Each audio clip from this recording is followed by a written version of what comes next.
오늘 본문에 보면은 예수님이 말씀하시기를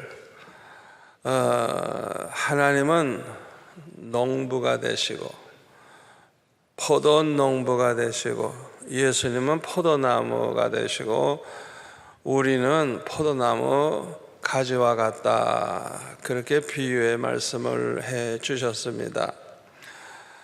이것은 우리가 예수님과 이 생명의 관계를 맺고 있다는 것을 말씀해 주는 것입니다. 다시 말하면 가지가 포도나무에 붙어 있어야 사는 것처럼 우리가 예수님께 붙어 있으면 살고 예수님으로부터 떨어지면 죽는다는 거예요. 예수님 없이는 절대로 살 수 없다는 것을 오늘 이렇게 비유로 이제 말씀해 주고 있습니다.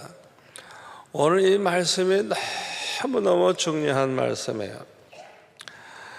그런데 2절에 보면 우리 한번 다 같이 2절을 읽을까요?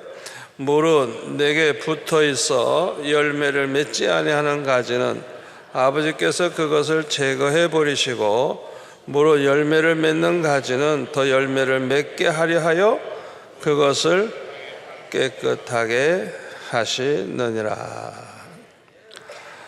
포도 농부가 그렇게 땀을 흘려가면서 일하는 목적이 뭐예요? 포도 열매를 따기 위해서 그렇잖아요. 포도 열매를 이제 얻기 위해서 그렇게 고생하며 수고를 하는 것입니다. 그런데 어떤 가지를 보니까요, 포도 열매가 하나도 안 달려서, 그러면 그런 가지를 내버려 둘 필요가 없잖아요. 그러면 다 잘라버린다는 거야. 그건 잘라버린다. 그리고 이와 반대로 열매가 많이 열려있는 그 가지는 그 포도 열매를 다 딴 다음에는 더 좋은 열매를 많이 맺을 수 있도록 그 가지를 잘 이제 손질해서 깨끗하게 해 준다고 하는 것입니다. 여기에서 우리에게 무엇을 교훈해 줍니까? 반드시 우리는 하나님 앞에서 좋은 열매를 맺어야 된다는 거예요. 마태복음 3장 10절에 보면 이미 도끼가 나무 뿌리에 놓였으니 좋은 열매를 맺지 아니하는 나무마다 찍혀 불에 던져지리라.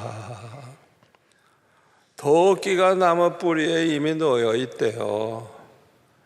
좋은 열매 맺지 않은 나무는 찍어버리려고, 그냥 찍어버리려고 이미 도끼가 놓여 있대요. 그래서 열매가 없는 그런 나무는 그냥 잘라내가지고 뗄감으로 쓴다는 거예요. 우리가 어떤 열매를 맺느냐가 너무너무 중요한 것입니다. 마태복음 7장 15절 이하에 보면은 우리 예수님께서는 거짓 선지자들을 삼가라 말씀하시면서 그들의 열매, 16절부터 넘어갑니다. 보면 그들의 열매로 그들을 알 수 있다는, 그들의 열매로. 가시나무에서 어떻게 포도를 딸 수 있느냐, 엉겅퀴에서 어떻게 감람 열매를 딸 수가 있겠습니까? 무화과를 딸 수 있겠습니까? 이와 같이 좋은 나무마다 아름다운 열매를 맺고 못된 나무는 어떻게 해요? 나쁜 열매를 맺는데요. 나쁜 열매. 좋은 나무가 나쁜 열매를 맺을 수 없고 못된 나무가 아름다운 열매를 맺을 수 없느니라. 그렇죠. 그 다음에 보면은 아름다운 열매를 맺지 아니하는 나무, 나쁜 열매 맺는 나무죠. 찍어서 불에 던져지느니라. 이러므로 그들의 열매로 그들을 알리라. 주님이 말씀을 해 주셨습니다. 선지자뿐만 아니에요. 우리 평신도들도 마찬가지예요. 열매를 보면요, 그 사람이 믿음이 있는 사람인지 없는 사람인지 천국 갈 사람인지 지옥 갈 사람인지 알 수가 있어요. 열매를 보면 알아요. 열매를 보면. 또 그 열매를 보면 이 사람이 믿음이 얼마나 좋은 사람인지, 믿음이 아직 어리고 부족한지 알 수가 있어요. 또 그 사람의 열매를 보면 이 사람은 정말 성령 충만한 사람인지 아닌지 우리가 알 수 있습니다. 에베소 5장 8절 이하에 보면은 이렇게 말씀하고 있어요.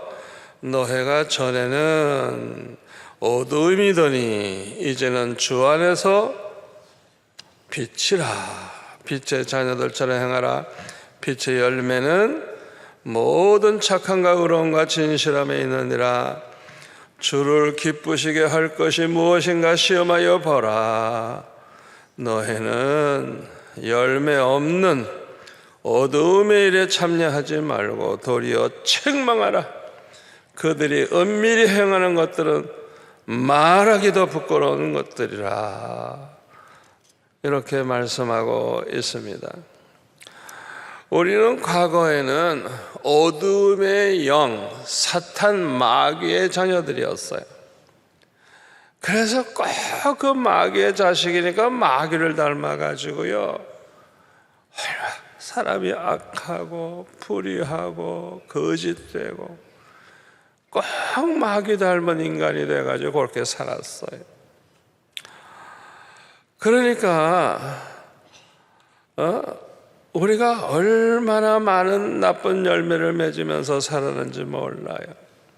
그러나 이제는 예수 믿고 영접한 후에는 이제는 하나님의 자녀, 빛 대신 하나님의 자녀가 됐어요.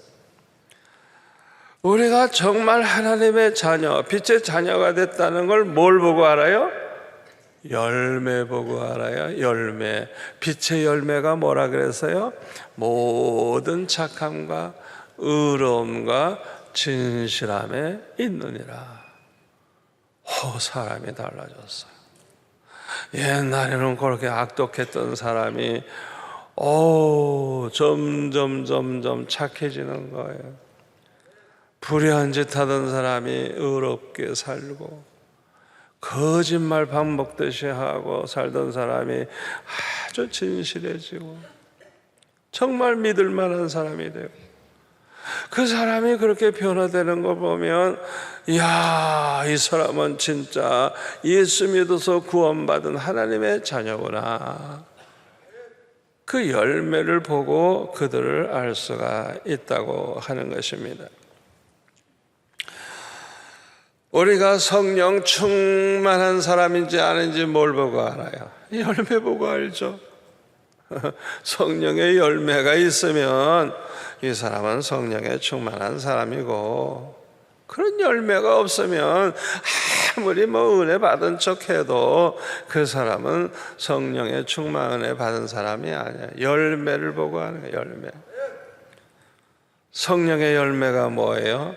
사랑과 희락과 화평, 오래 참음, 자비, 양선, 충성, 온유, 절제, 이런 열매를 맺는 거예요. 이야, 얼마나 사랑이 많은지. 옛날에는 그렇게 사람이 그냥 냉랭하고 차갑고 사납고 날카로웠던 사람이 어떻게 그렇게 부드러워지고 인정이 있고 사랑이 있고 너그럽고, 그런 걸 보면은, 야, 이 사람은 대단히 은혜 받으신 분이구나. 이 사람은 성령 충만한 사람이구나. 그 열매를 보면 알 수가 있는 것입니다. 여러분도 이런 열매 맺고 싶죠? 이런 열매를 맺으려고 하면요, 먼저 철저하게 회개를 해야 돼요. 그래서 회개에 합당한 열매를 맺어야 돼요. 죄라고 하는 것은 하나님과 우리 사이를 이렇게 갈라놔요. 또 우리의 기도가 상달되지 못하도록 막아요. 아예 하나님 듣지도 못하도록 막아버려요. 그렇기 때문에 좋은 열매를 맺으려면 우선 철저히 회개해서 성령의 선물을 받아야 돼요. 사도행전 2장 38절에 보면 우리가 회개하면 죄만 사해 주시는 게 아니고 성령의 선물을 받으리니. 아멘. 회개하는 자에게 성령의 선물을 주신다 그랬어요. 아니 왜 이렇게 강조를 해도 성령의 은혜를 못 받느냐? 회개를 철저히 해본 적이 없어. 그냥 간단히 회개해. 죄는 엄청나게 짓고, 아버지 내 죄 다 아시죠? 몽땅 용서해 주세요. 아주 간단히 회개해. 아니 그렇게 회개해가지고 성령의 선물을 받겠어요? 필요하면 금식도 하고 철야도 하고, 그냥 하루 해서 안 되면 이틀 하고, 이틀 해서 안 되면 사흘 하고. 아버지 내 힘으로는 도저히 바르게 살 수가 없습니다. 내 안에는 아주 죄악의 근성이 있습니다. 이 몸뚱아리가 죄악의 아주 그냥 불덩어리입니다. 아버지 내 힘으로는 어떻게 할 수가 없사오니 성령이여 내게 오셔서 나를 고쳐주시옵소서. 새롭게 하여 주옵소서. 정결케 하여 주옵소서. 내 힘으로는 할 수가 없습니다. 주님 나에게 성령의 충만함을 허락해 주셔서 마귀와 싸워 이기고, 죄와 싸워 이기고, 세상과 싸워 이기고, 내 이 정욕을 쳐서 이기고 하나님의 영광만 위해 살 수 있게 만들어 달라고 그냥 눈물 흘리며 통곡하며 부르짖으며 때로는 금식하며 그렇게 기도해 보세요. 전 해보고 말씀드리는 거예요. 제가 안 해보고 이론적으로 말씀하는 거 아니에요. 반드시 성령의 선물을 받습니다. 제가 중학교 때 그런 체험을 했어요. 조금 학교에서 안 좋은 일이 있어가지고 마음에 꺼리끼는 죄가 있어서 그날 밤 그냥 잘 수가 없어서 밤에 교회 가서 철야 기도를 하는데, 아버지 어찌하오리까 아버지 하고 그냥 뭐 기도가 뭐 제대로 되나요? 밤새도록 아버지 용서해달라 그렇게 기도했는데요, 그냥 1시, 2시쯤 됐을 때 제일 피곤한 시간인데요, 그때 사탄도 역사하지만은 그때 성령의 불이 임합니다. 가장 피곤한 그 시간 잘 보내야 돼요. 갑자기 그냥 성령의 불이 임하는데 그냥, 아니 나는 회개하러 왔지 성령의 불 달라고 안 했는데, 성경 말씀대로 철저하게 밤새도록 하나님 앞에 기도하며 회개하는 나에게 성령의 선물을 주셔가지고 그냥 얼마나 기쁘고 좋은지 피곤한 것도 잊어버리고 그냥 그래가지고 집에 가서 빨리 밥 먹고 학교 갔어요. 제가 실제로 체험을 해봐서 알아요. 저와 여러분이 좋은 열매를 맺으려고 하면 우리 힘만으로는 안 돼요. 우리가 철저히 회개해서 성령의 선물을 받으시기를 바랍니다. 자, 그 다음에 3절을 같이 읽겠습니다. 너희는 내가 일러준 말로 이미 깨끗하여졌으니, 예수님이 하신 말씀입니다. 예수님께서 우리에게 일러주신 그 말로 우리가 이미 깨끗해졌대요. 이게 무슨 뜻인지 제가 좀 설명을 하겠습니다. 누가복음 5장 18절 이하에 보면 이런 이야기가 나오죠. 한 중풍병자가 이제 그 사람들이 이제 침상에다가 메고 예수님께 왔어요. 그런데 사람이 너무 많아가지고요, 그것에 지붕에 올라가서 남의 집 지붕을 뜯어내고 이 중풍병자를 아마 그 침대에다 이렇게 묶었겠죠. 그래가지고 이 지붕에서 이제 내려오는 거예요. 대단한 사람들이죠. 뭐 그냥 사람이 많으니까 그냥 그만두자가 아니라 기어코 고침받고 가야 되겠다 하고 그렇게 적극적으로 그렇게 했어요.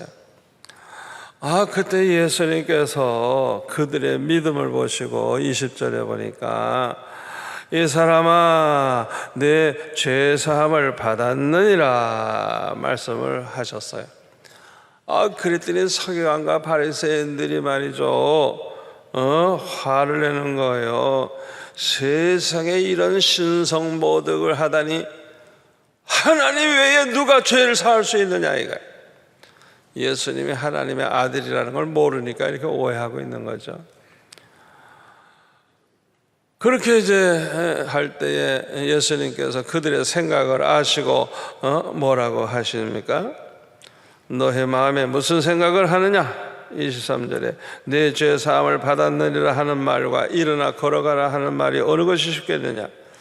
그러나 인자가 땅에서 죄를 사하는 권세가 있는 줄을 너희로 알게 하리라 하시고 중풍병자에게 말씀하시되 내가 내게 이르노니 일어나 내 침상을 가지고 집으로 가라 하심에 벌떡 일어나 가지고 이 중풍병자가 자기 침대를 짊어지고 집으로 가는 거예요. 그러니까 모든 사람들이 하나님께 영광을 돌렸다 그랬어요. 우리 생각으로는요, 먼저 예수님께서 일어나 내 침상을 가지고 집으로 가라 말씀하실 것 같은데 왜 네 죄사함을 받았느니라 이 말씀을 먼저 하셨을까요? 여러분 그거 생각해 보셨어요? 그것은요 24절의 말씀대로 인자가 세상에서 죄사하는 권능이 있다는 것을 알게 해주기 위해서. 아멘. 예수님은 우리의 죄를 사해 줄 수 있는 그런 권능을 가지고 계십니다. 예수님이. 아멘. 그래서 누구든지 예수를 믿으면 죄사함을 받고 의롭다함을 받는 거예요. 정말 여러분이 정말 예수를 믿는다면, 진심으로 믿는다면 여러분을 다 용서하시고 의롭다고 하신다는 걸 믿으세요? 믿으세요? 예수님만이 우리를 죄를 사해 줄 수 있는 분이에요. 그걸 우리가 알아요. 그걸 가르쳐 주기 위해서. 또 하나는 병 고침 받는 것보다 죄 사함 받는 것이 더 큰 축복이기 때문에 그래요. 병 고침 받는 것은요 일시적인 거예요. 병은 뭐 나았다가도 또 병 생기기도 하고 뭐 그러다가 죽는 거 아니에요. 그러니까 일시적인 축복이에요. 그러나 죄사함 받는 것은 영원한 축복입니다. 천국에 들어가는 축복입니다. 세상에 이보다 더 큰 축복이 어디 있어요? 그러니까 예수님은 내 침상 들고 일어나 가라 그 말씀보다 급한 게 뭐예요? 더 큰 축복을 주시려고. 네 죄사함을 받았느니라 그렇게 말씀하신 거예요. 그래서 누가복음 5장 31절에 보면은 예수께서 대답하여 이르시되 다 같이요 건강한 자에게는 의사가 쓸데없고 병든 자에게야 쓸데있나니 내가 의인을 부르러 온 것이 아니요 죄인을 불러 회개시키러 왔노라. 아멘. 저는 이 말씀 너무 좋아해요. 여러분도 좋아요? 얼마나 좋아요. 얼마나 좋아요. 건강한 사람에게는 의사가 필요 없죠. 병든 자에게나 의사가 필요하듯이 예수님은 누구를 위해서 오셨어요? 죄인을 구원하기 위해 오셨지 의인을 부르러 오신 게 아니래요. 이 세상에 의인은 없나니 하나도 없다 그랬어요. 다 멸망할 수밖에 없어요. 그래서 의로운 척하는 사람은 하나님 앞에 미움을 받습니다.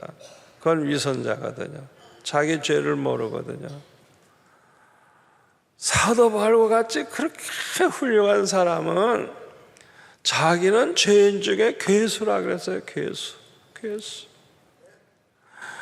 그러니까 우리가 볼 때는 가장 거룩한 사도 바울인데 자기가 볼 때는 자기는 아주 죄인 중에도 괴수래. 괴수.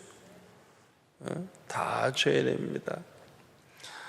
예수님은 이렇게 죄인을 불러 구원하기 위해서 회개시키러 오셨다고 말씀을 하셨어요. 누구든지 예수님의 말씀을 듣고 예수님의 말씀을 믿고 예수를 믿게 되면 그 믿음이 있는 사람은 반드시 회개하게 됩니다. 아멘. 그 사람이 진짜 예수 믿는 줄 뭘 보고 아느냐? 회개하느냐 안 하느냐 그거 보면 알아요. 그래서 정말 예수 믿는 사람은 왜 의롭다함을 받고 구원을 받느냐? 예수를 믿게 되면 반드시 회개하게 되기 때문에 그래요. 그래서 죄사함을 받고 모든 죄를 씻음받게 되는 거예요. 그래서 의롭다함을 받게 되는 거예요. 요한일서 1장 9절에 보면 만일 우리가 우리 죄를 자백하면 그는 미쁘시고 의로우사 우리 죄를 사하시며 우리를 모든 불의에서 어떻게 해요? 깨끗하게 하실 것이요. 그래서 요한복음 15장 3절에 보면 예수님 말씀하실 너희는 내가 일러준 말로 이미 깨끗하여졌다 말씀하신 거예요. 주님 말씀을 듣고 그 말씀을 믿는 사람은 반드시 회개하게 되고 죄사함 받게 되고 깨끗함을 입게 되기 때문에 너희들은 내가 일러준 말로 이미 깨끗해졌다 말씀하신 거예요. 자, 그 다음에 4절 5절을 같이 봅니다. 보면 내 안에 거하라 나도 너희 안에 거하리라. 가지가 포도나무에 붙어있지 아니하면 스스로 열매를 맺을 수 없음같이 너희도 내 안에 있지 아니하면 그러하리라. 나는 포도나무요 너희는 가지라. 그가 내 안에 내가 그 안에 거하면 사람이 열매를 많이 맺나니 나를 떠나서는 너희가 아무것도 할 수 없음이라. 내 안에 거하라 내 안에 거하라 나에게 붙어있으라 그 소리요. 예수님 말씀 내 안에 거하라 나에게 붙어있으라 그러네. 그렇게 붙어있기만 하면 과실을 많이 맺게 된대요. 그리고 예수님 떠나서는 너희가 아무것도 할 수 없다는 거예요. 아멘. 예수님을 떠난 것은 포도나무 가지가 포도나무에서 떨어져 나간 것과 같아요. 그 나무는 말라 죽어요. 땔감밖에는 쓸 데가 없어요. 예수님에게 붙어 있어야 되는 거예요. 언제나 예수님 안에 있어야 되는 거예요. 아멘. 예수님 안에 우리가 있으면 예수님도 우리 안에 계셔서 꽉 그냥 이렇게 붙어 있는 상태가 되는 거예요. 이럴 때 많은 열매를 맺게 된다고 하는 것입니다. 그러나 예수님 떠나면 무슨 열매가 있겠어요? 포도나무에서 떨어진 가지가 무슨 열매를 맺을 수가 있나요? 사탄 마귀는 항상 우리를 공격합니다. 이 사탄 마귀와 싸워 이기는 비결은 항상 우리가 예수님 안에 예수님과 함께 있는 것입니다. 예수님에게 꼭 붙어 있는 것입니다. 그러면 예수님과 함께 이길 수가 있어요. 그래서 요한계시록 17장 14절에 보면 그들이 어린 양과 더불어 싸우려니와 어린 양은 만주의 주여 만왕의 왕이심으로 그들을 이기실 터이요. 다 같이요. 또 그와 함께 있는 자들, 그 부르심을 받고 택하심을 받은 진실한 자들도 이기리로다. 아멘. 예수님과 함께 있는 사람들, 예수 안에 있는 사람들, 예수님 붙잡은 사람들, 예수님과 함께 이긴다는 걸 100% 그대로 믿으시기를 바랍니다. 교회가 약해 보이고 우리 개인을 봐도 약해 보이지만은 우리 힘으로는 못 이기지만은 예수님 안에 있는 한, 예수님 붙잡고 있는 한 우리도 이긴다는 걸 믿으시기를 바랍니다. 예수님은 항상 이기시기 때문에 우리도 함께 이기게 되는 거예요. 그래서 요한복음 15장 4절에 보면은 내 안에 거하라 나도 너 안에 거하리라. 가지가 포도나무에 붙어있지 않으면 스스로 열매를 맺을 수 없음 같이 너희도 내 안에 있지 아니하면 그러하리라. 5절에 보면 나는 포도나무여 너희는 가지라. 그가 내 안에 내가 그 안에 거하면 사람이 열매를 많이 맺나니 나를 떠나서는 너희가 아무것도 할 수 없느니라. 나를 떠나면 아무것도 할 수 없다. 주님은 말씀하고 있어. 그래서 시편 27편 9절에 보면 다윗은 이렇게 기도합니다. 하나님이여 나를 버리지 마시고 떠나지 마소서. 하나님이 떠나면 자기는 죽는다는 걸 안 거예요. 하나님 떠나면 멸망한다는 걸 안 거예요. 하나님 떠나면 자기 힘으로는 아무것도 할 수 없다는 것을 알고 다윗은 이렇게 기도를 했어요. 나를 떠나지 마시고 나를 버리지 마옵소서. 예수님을 떠난 사람은 마귀와 싸워 이길 수가 없습니다. 오직 마귀의 종이 돼서 큰 죄악 중에 살 수밖에 없습니다. 예수님 없는 사람이 굉장한 지식을 가지고 있다면 그의 지식이 오히려 무서운 악이 될 수도 있습니다. 예수 없는 사람이 돈을 많이 벌었다면 그 돈 때문에 더 많은 죄를 범하게 될 수도 있습니다. 예수님 없는 사람이 큰 권세와 능력을 가지게 되었다면 나라를 망칠 수도 있어요. 그러므로 예수님 떠난 사람에게는 아무것도 기대할 게 없어요. 우리는 절대로 예수님 떠나서는 안 되겠습니다. 우리는 예수님을 떠나지 않아야 돼요.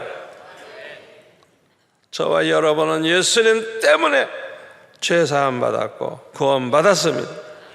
예수님 때문에 모든 저주를 성령받고 아브라함의 복을 받게 되었습니다. 그러니까 항상 예수님 안에 거해야 되는 것입니다. 예수님 꼭 붙잡고 살아야 되는 거예요. 그래서 좋은 열매를 맺어야 하겠습니다. 우리가 예수님을 떠나게 되면 6절 말씀대로 다 같이 읽겠습니다. 사람이 내 안에 거하지 아니하면 가지처럼 밖에 버려져 마르나니 사람들이 그것을 모아다가 불에 던져지느니라. 예수님 안에 거하지 않고 예수님에게 붙어있지 않고 떨어지면 말라 죽어서 땔감밖에 안 된다는. 제가 중학교 1학년 때부터 하루에 3번씩 교회 가서 기도했어요. 예배는 하나도 안 빠져요. 항상 성경을 하루에 한 장 이상씩 꼭 성경을 읽고 3가지 결심을 하고 살았어요. 그때 이 중학교 친구들 중에 몇 사람이 저와 함께 했어요. 다니엘에게 사드락과 메사가 아벳느고라고는 친구가 있었듯이 저에게도 늘 아침에 오면 교회 가서 기도하고 가고, 학교에서 돌아오면 기도하고 집에 가고, 저녁 먹으면 기도하고, 기도하는 친구도 있는데 그 중에 하나가 14대 독자예요. 아버지는 교회를 잘 안 나오는데 어머니가 교회 나오시는데 믿음이 별로 없어요. 이 귀한 아들 이제 고등학교 들어가게 됐어요. 그러니까 너는 죽어도 서울 법대를 가야 된다. 그래서 너는 판검사가 돼야 된다. 그래가지고 고등학교 3년 동안은 교회 가지 마라. 학원에 가서 공부해라. 그리고 대학교 합격한 다음에 교회 나가라. 그렇게 얘기했더니 이 녀석이 얼마나 효자인지 하나님 말씀보다 어머니 말씀 듣고 교회 안 나오는 거예요. 날마다 교회 나와 기도하던 친구가 안 나오는 거예요. 얼마나 우리가 볼 때는 안타까운지. 아니 생사화복이 하나님의 손에 있는데 세상 만사가 자기 노력한 대로 된다고 하면 예수 믿을 필요가 뭐 있어요? 여러분, 우리 마음대로 모든 게 되나요? 안 되지. 아멘. 그래가지고 이 친구가 공부를 얼마나 열심히 했는지 몰라요. 고등학교 1학년 때 서울대학 가도 되겠어요. 얼마나 공부를 열심히 했는지. 그런데요, 시험 칠 때 시험지를 받아 놓으면 하나도 안 보여. 안 보이니 어떻게 답을 써요? 그러니까 이 시험지 문제가 안 보이니 어떻게 그냥 앉았다 나오지. 재수를 했더니 또 그래. 삼수를 했더니 또 그래. 우리는 벌써 3학년, 이제 3학년 다니다 이제 4학년 될 판인데 이 친구는 입학도 못했어요. 이야, 결국은 이 친구가 교회도 안 나오고 타락을 해버려가지고 하여튼 인생을 아주 완전히 망치고 말았어요. 그냥 완전히. 이와 반대로 우리 교회 나중에 장로까지 된 한 분이 있는데 이분은 저 북한에 있을 때 예수 잘 믿던 분이 전쟁통에 군대 생활하고 이러다가 보니까 술을 많이 먹게 됐어요. 그래서 술을 너무 많이 먹으면요 아침까지도 술 냄새가 나요. 몸에 술이 그냥 아주 배쩍 그냥. 교회 오면 사람들이 술 냄새가 나니까 무슨 술을 먹고 교회 오냐 막 야단을 쳤어요. 교회도 못 오는 거예요. 어떻게 하냐? 저녁 예배 끝날 쯤 돼서 저 뒤로 싹 올라가서 아버지 오늘도 한잔 했습니다. 인사하고 가는 거예요. 왜? 예배는 드릴 수가 없으니까. 그런데 수요일 날인데 제가 앞에 앉아 있다가 이제 예배 마치고 이렇게 나가는데 웬 도둑놈이 올라가는 거라. 아이고 그땐 도둑이 많았어요. 좀 도둑이죠. 그래서 제가 도둑 잡는다고 그냥 중학교 꼬마가 그냥 뛰어 올라갔죠. 그랬더니 그 아저씨야 어떻게 오셨어요? 그랬더니 쉬 그러더라고요. 어떻게 술 냄새가 나는지.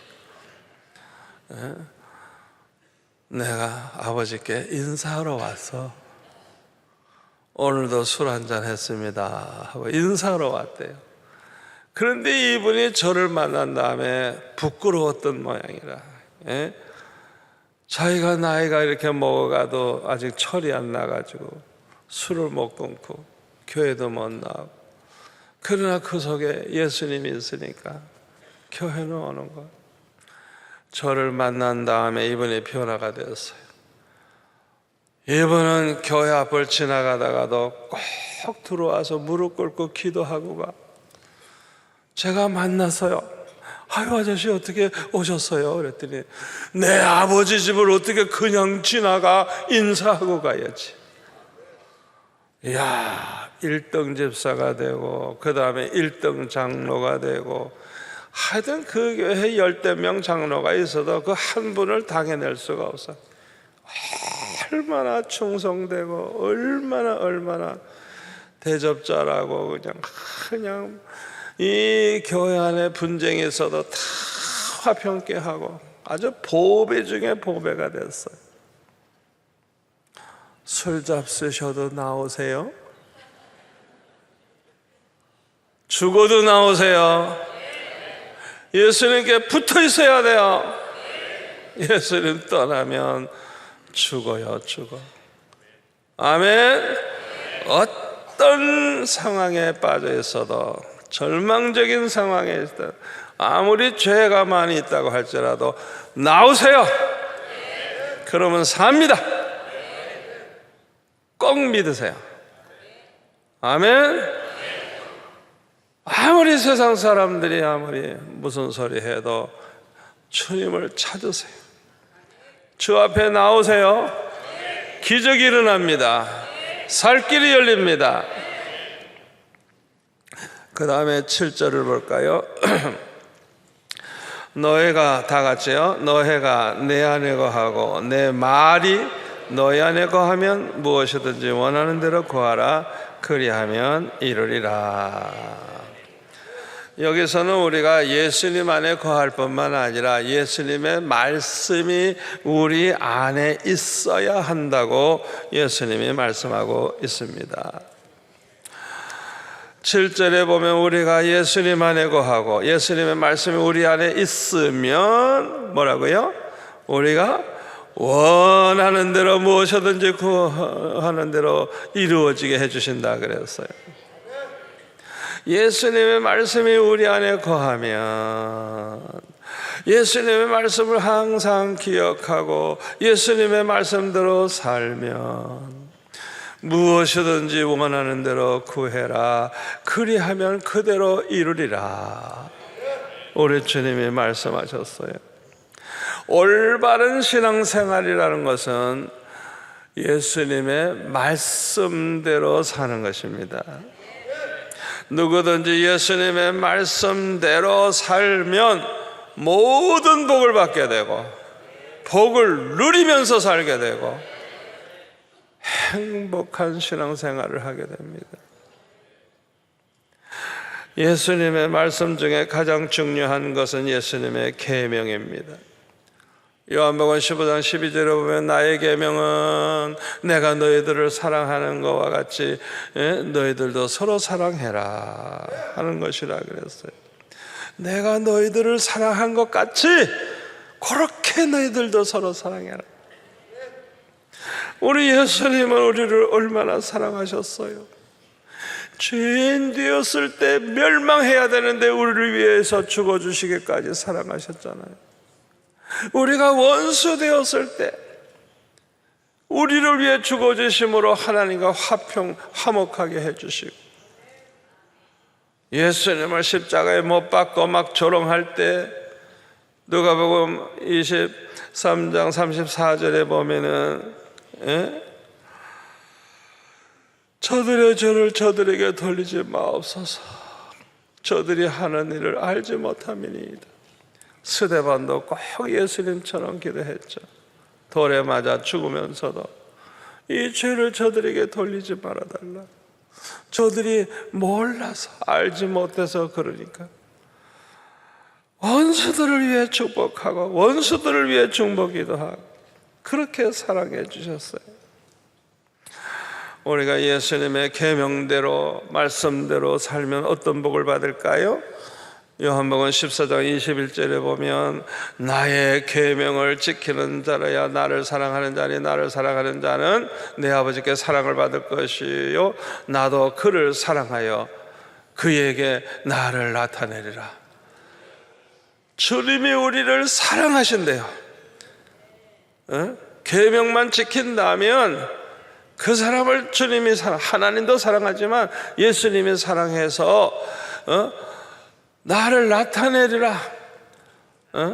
사무엘 같은 경우에 보면 여호와의 말씀으로 나타내시리라. 그래서 여호와께서 자기를 나타내시는 방법이 말씀으로 오냐, 내가 너와 함께 한다, 걱정 마라, 내가 너를 위해서 준비 다 했다, 걱정 마라, 내가 너를 이렇게 사용할 것이다, 앞으로 너는 이렇게 될 것이다, 말씀해 주시는 거예요. 여러분 생각해 보세요. 주님이 항상 우리에게 그렇게 말씀으로 나타나신다고 하면 그냥 너무너무 행복한 성도가 될 줄로 믿습니다. 요한복음 14장 23절에 보면 사람이 나를 사랑하면 내 말을 지키리니 내 아버지께서 저를 사랑하실 것이요 우리가 그에게 가서 거처를 그와 함께 하리라. 성부, 성자, 성령이 우리 가운데 오셔서 언제나 함께 계시겠다는 거예요. 할렐루야. 만복의 근원 되신 하나님, 전지전능하신 하나님, 절대 주권을 가지신 하나님, 그 하나님이 우리와 함께 계시겠다는 거예요. 이야, 얼마나 큰 축복입니까? 예수님의 계명대로 사는 건 참 어려워요. 그러나 예수님의 계명대로 살기만 하면 이렇게 복을 받는 것입니다. 자, 그 다음에 8절 같이 읽겠습니다. 너희가 열매를 많이 맺으면 내 아버지께서 영광을 받을 것이요 너희는 내 제자가 되리라. 우리가 좋은 열매 많이 맺으면요 우리 하나님이 영광을 받으신대요. 영광을. 아멘. 영광을. 그 다음에는 너희는 내 제자가 되리라. 제자가 되리라. 요한복음 13장 34절에 보면 새 계명을 너희에게 주노니 서로 사랑하라. 내가 너희를 사랑한 것 같이 너희도 서로 사랑하라. 너희가 서로 사랑하면, 예수님의 계명대로 서로 사랑하면 이로써 모든 사람이 너희가 내 제자인 줄 알리라. 여러분, 예수님의 제자라고 하는 것이 무슨 뜻이죠? 예수님을 본받아서 예수님처럼 사는 사람이라는 거예요.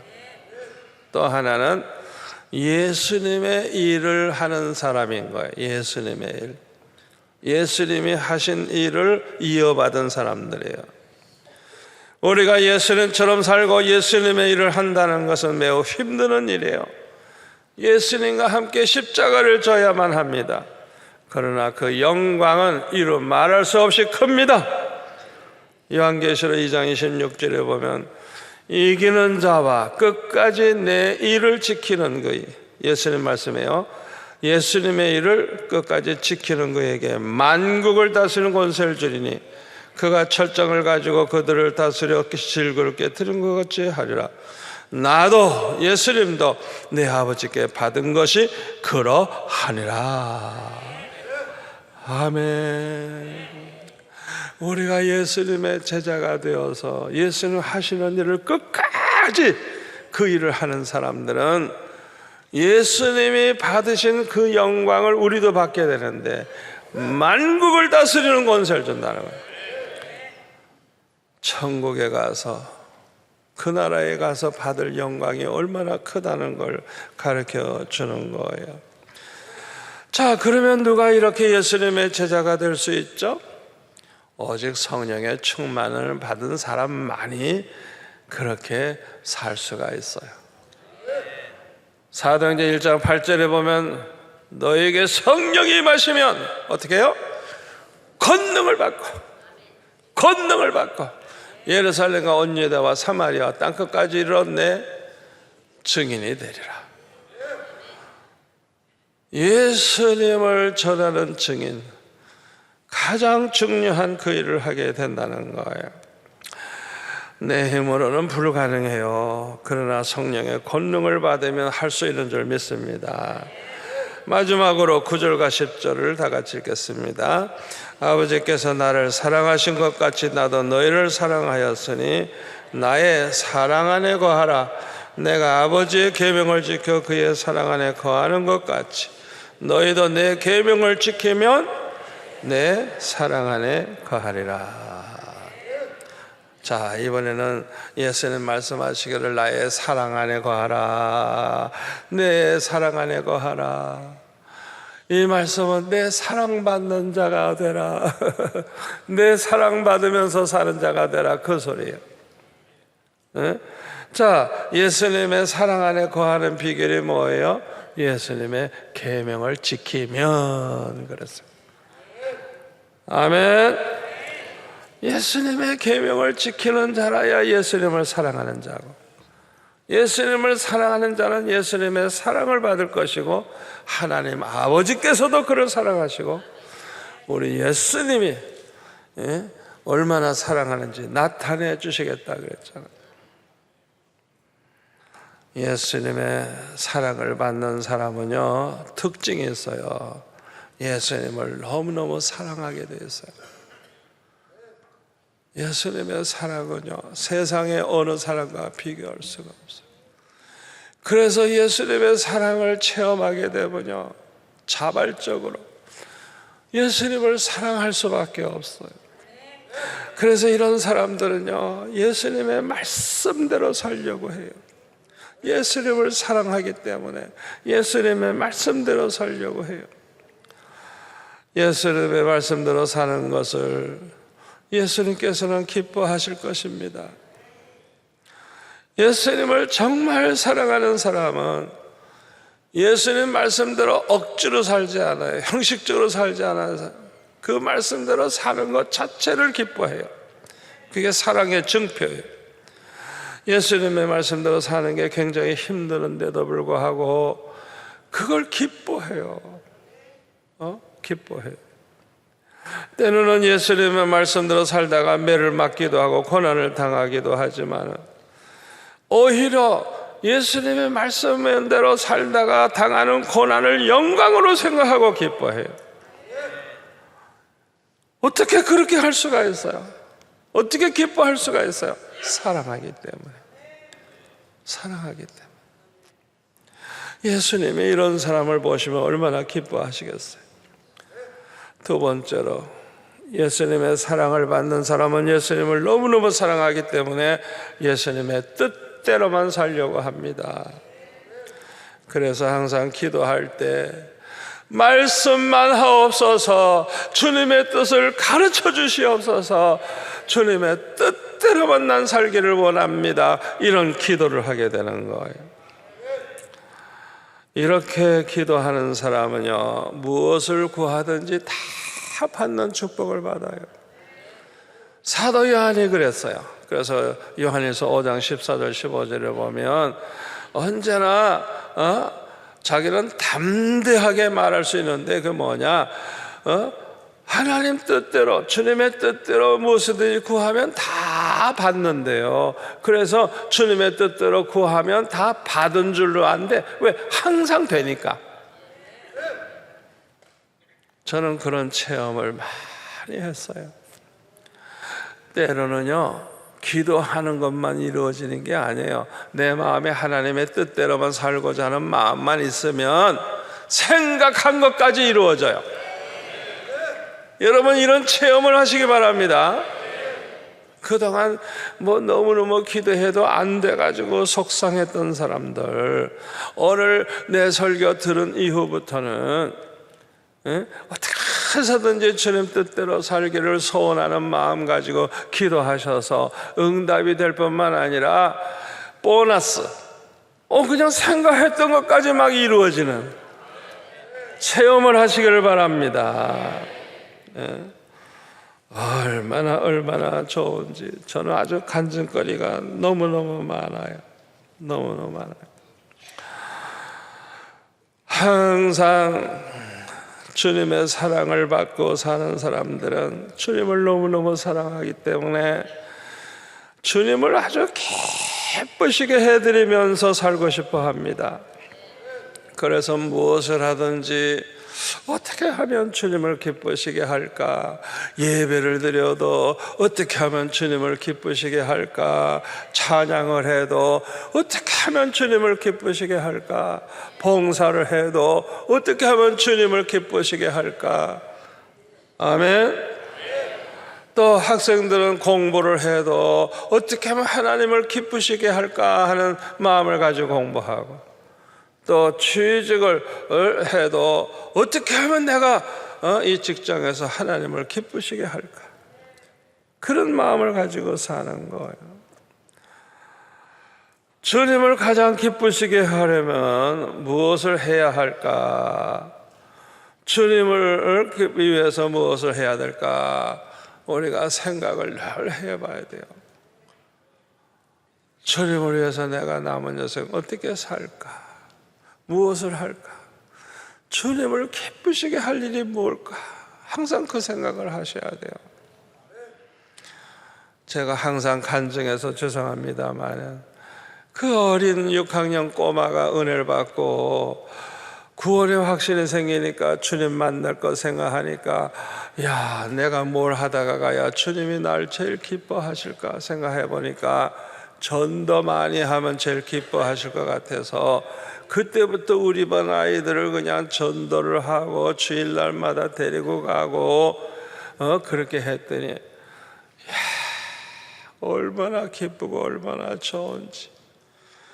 아버지도 안 계시고 집에는 빚이 많고 먹을 것도 없고 학비도 한 번도 어머니가 주지도 않고 그렇게 어렵게 살지만 아무것도 걱정이 없어.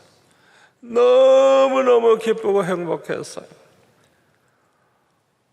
날마다 교회 갔어요. 너무너무 좋아가지고. 저와 여러분이 어떻게 하면 하나님을 좀 기쁘시게 해드리면서 살까는 마음만 먹어도 복 받습니다. 마음만 먹어도 복 받아요. 그 생각을 좀 하세요. 생각만 해도 복 받아요. 해보세요. 저는 평생 복을 받았어요.